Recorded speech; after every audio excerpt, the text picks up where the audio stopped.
El Mar Muerto es considerado el lugar más salado del planeta y actualmente se está secando a un ritmo acelerado.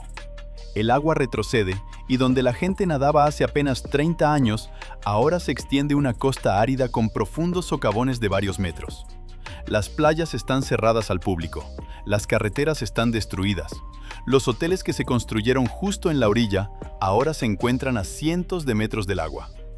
El mar está desapareciendo ante nuestros propios ojos. Pero de repente, a Israel se le ocurre un proyecto bastante arriesgado y a primera vista, extraño para salvarlo. ¿Por qué parece tan raro? Vamos a analizarlo. El Mar Muerto en realidad no es un mar. Es un lago, aunque uno muy grande e increíblemente salado. Se encuentra en la frontera de Israel, Jordania y la ribera occidental del río Jordán, en la depresión más profunda de la superficie de la Tierra. Su nivel está a más de 430 metros por debajo del nivel del mar. El contenido de sal aquí es 10 veces mayor que la concentración en un mar común. Esto no es una exageración, sino un hecho preciso. Gracias a esta alta salinidad, el cuerpo literalmente flota en la superficie. Es prácticamente imposible ahogarse. Gente de todo el mundo viene a flotar en el agua y a cubrirse con su lodo único, al que se le atribuyen propiedades curativas. La principal fuente de alimentación del lago era el río Jordán, o mejor dicho, lo fue en el pasado. Antes, el Jordán llevaba al Mar Muerto alrededor de 1.300 millones de metros cúbicos de agua cada año. Hoy en día, el volumen de agua que llega al lago es de entre 20 y 100 millones de metros cúbicos. El resto del agua se destina al riego de campos y al suministro de agua potable para las ciudades de Israel, Jordania y Siria. El lago no tiene salida. El agua no va a ninguna otra parte, solo se evapora bajo el sol abrasador del Medio Oriente. Mientras el río Jordán traía suficiente agua, la evaporación y el flujo de entrada mantenían un equilibrio.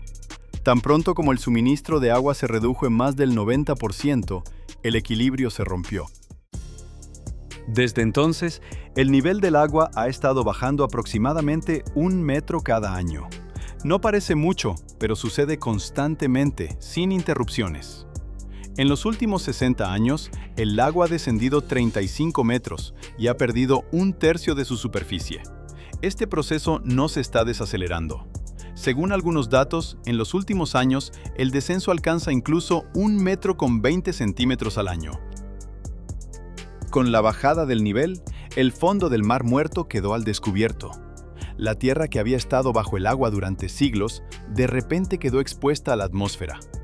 Y es en este punto donde comienza una historia aparte. Bajo las orillas se esconden enormes capas de sal que antes el agua mantenía estables. Después de que el nivel bajó, el agua de lluvia y subterránea comenzó a filtrarse en estas capas. La sal se disuelve y es arrastrada, y la tierra de arriba se derrumba de repente. Esto sucede sin previo aviso, en cualquier momento. Desde los años 80, han aparecido más de 7.000 socavones de este tipo a lo largo de la costa. Cada año surgen unos 400 nuevos. La profundidad de algunos alcanza los 25 metros. En uno de esos socavones, en el año 2015, desapareció el estacionamiento del complejo turístico de Ein Gedi, junto con sus palmeras y el camino que llevaba al agua. A causa de esto, el complejo fue cerrado para siempre. Además de los socavones, existe otro problema menos discutido. En las orillas del Mar Muerto operan compañías mineras de Israel y Jordania. Estas bombean agua del lago a enormes estanques de evaporación para extraer potasio, bromo y magnesio.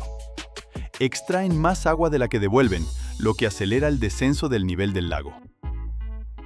Antes de pasar al plan de rescate, es importante entender una cosa. El Mar Muerto existe desde hace unos 3 millones de años, y no hay otros lugares como este en la Tierra. Cada año se hace más pequeño. Todos los intentos anteriores por salvarlo han terminado, prácticamente, en el mismo fracaso. Mientras el nivel del agua bajaba, también cambiaba la vida en la orilla. Los hoteles se construían justo al borde del agua.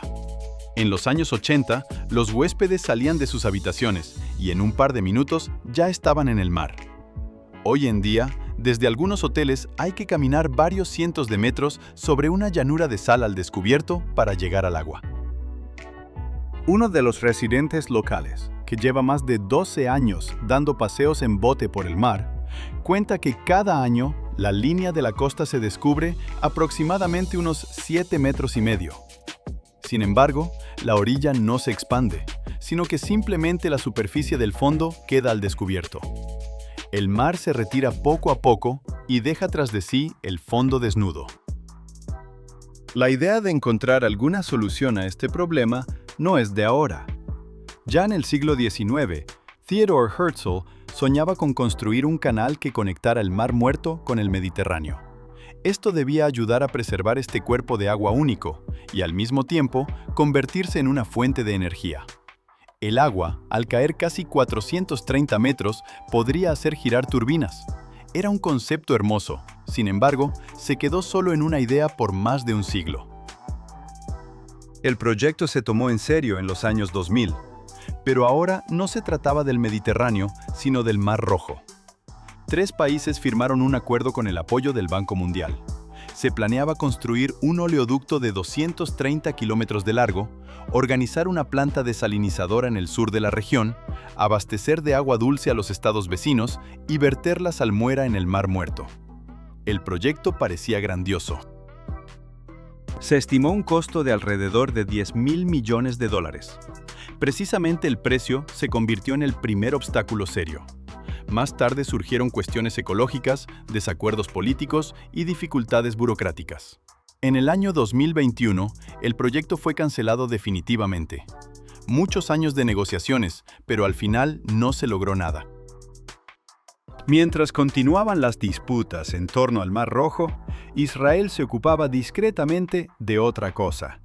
Desde el año 2005, el Estado comenzó a construir plantas desalinizadoras de agua directamente en la costa del mar Mediterráneo. Hoy existen 5 de estas plantas y suministran más del 80% del agua potable del país. El Estado, que hace apenas medio siglo dependía completamente de las lluvias, aprendió a obtener agua del mar. Las plantas funcionan según el principio de ósmosis inversa. A alta presión, el agua de mar se hace pasar a través de membranas con poros diminutos. El agua pasa, pero la sal se queda. Como resultado, se obtienen 2 corrientes, agua potable limpia y una salmuera densa y salada que es aproximadamente 2 veces más salada que el agua de mar original. La salmuera siempre ha sido un problema. Es necesario desecharla en algún lugar. Generalmente se bombea de vuelta al mar, lejos de la costa.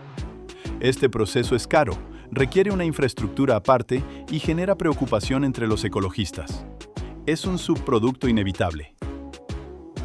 Fue precisamente con un plan así que se presentó el Ministerio de Protección Ambiental en mayo del 2024. La conferencia tuvo lugar justo en las laderas de la antigua fortaleza de Masada, con vistas al Mar Muerto. El plan concreto es el siguiente. Desde la bahía de Haifa, ubicada en el norte del país, se tiende una tubería de 147 kilómetros de largo.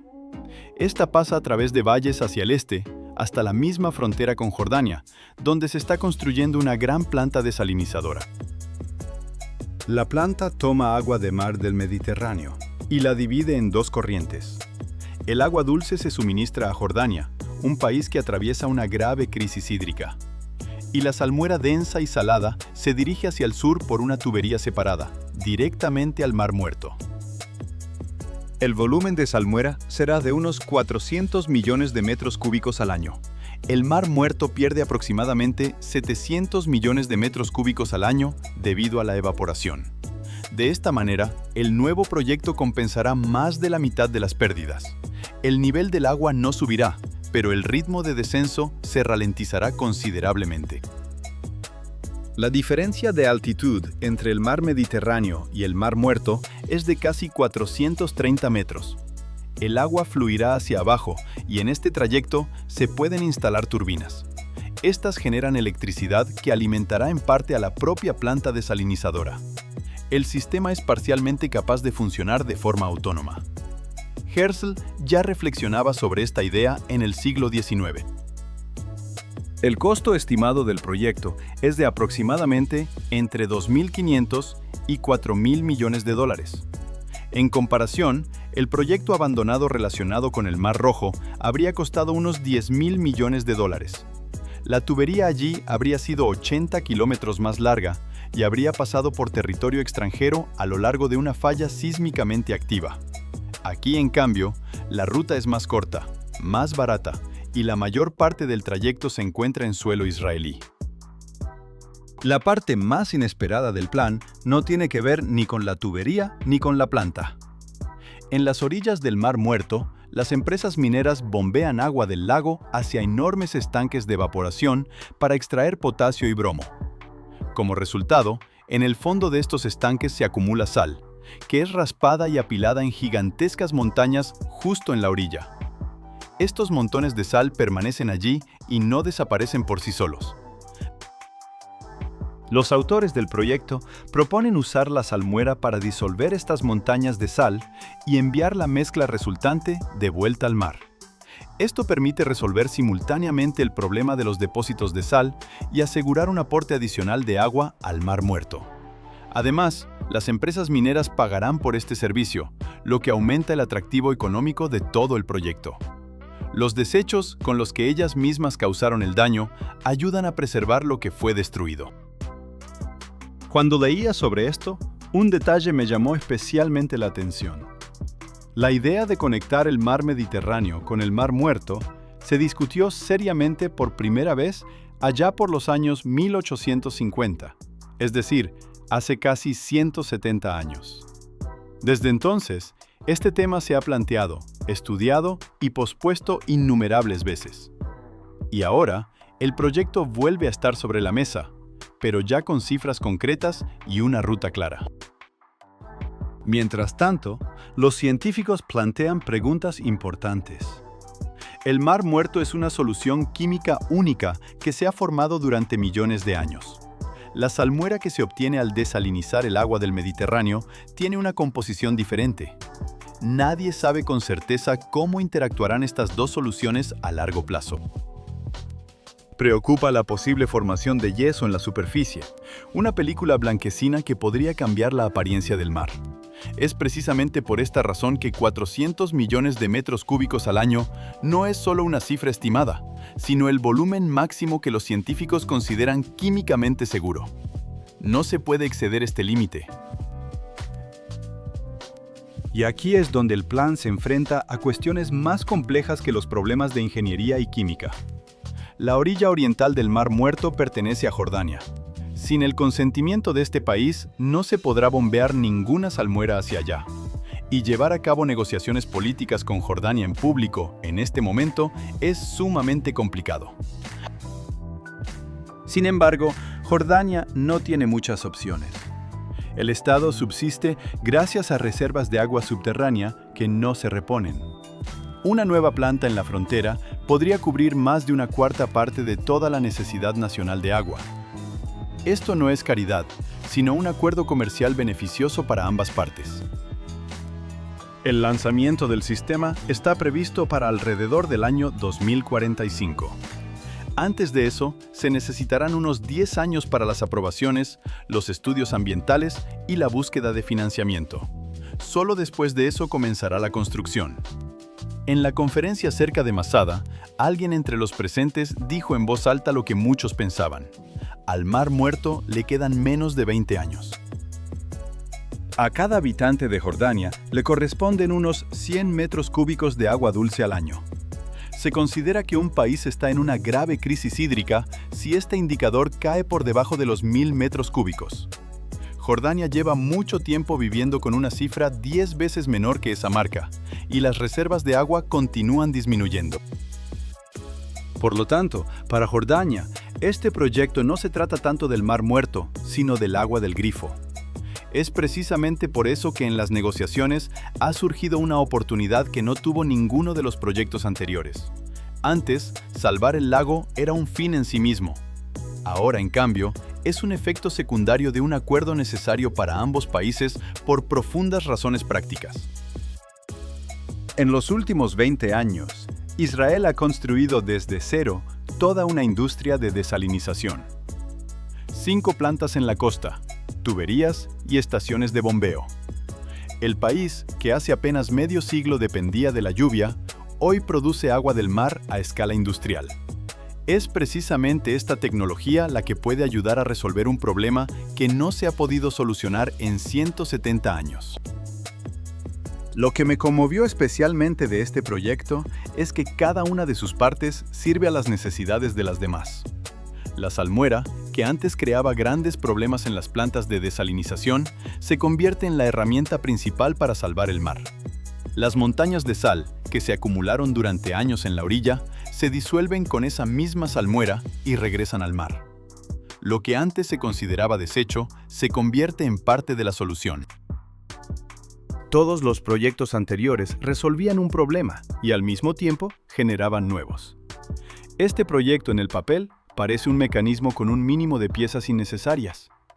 Es más simple, más barato y tiene un cliente real con capacidad de pago. Jordania obtiene agua, Israel consigue un socio y una forma de resolver el problema del Mar Muerto.